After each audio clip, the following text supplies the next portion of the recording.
My topic for today is charting course for maritime growth.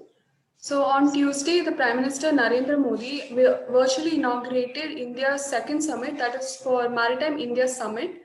During the summit, the Ministry of Ports and Shipping and Waterways launched a Maritime India Vision 2030 for the development and growth of the maritime sector.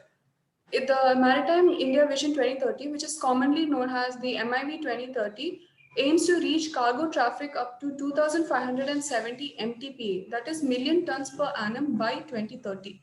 It also involves more than 150 initiatives which will enable for the development of port operations, port services, port ecosystem, waterways and shipping, and cruises.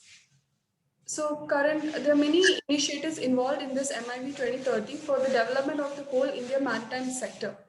The first vision that they talked about was the development of four major port clusters in Gujarat, Maharashtra, Tamil Nadu, West Bengal, and Odisha.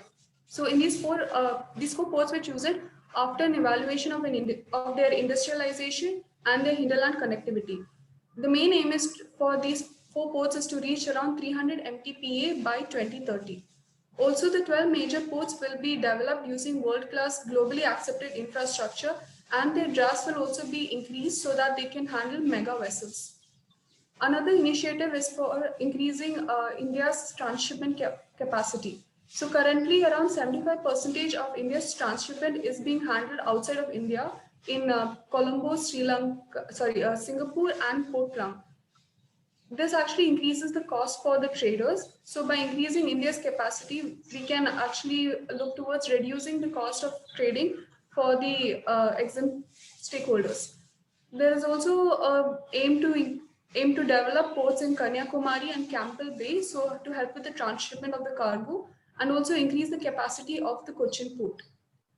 Another initiative in the MIP 2030 is for the automation of ports, seamless movement of cargo, and 100% paperless transactions. So for this, a national logistics portal will be launched, which will create an interface for all exempt traders.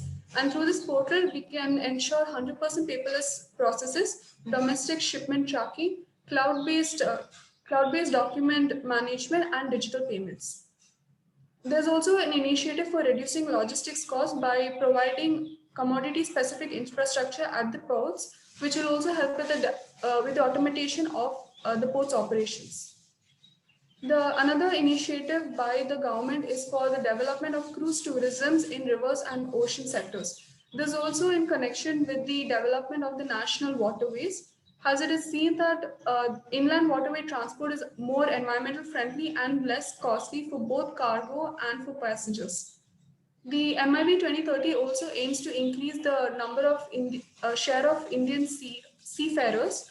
They will provide training programs and development programs for the seafarers, and they will help to create more than 20 million jobs by 2030.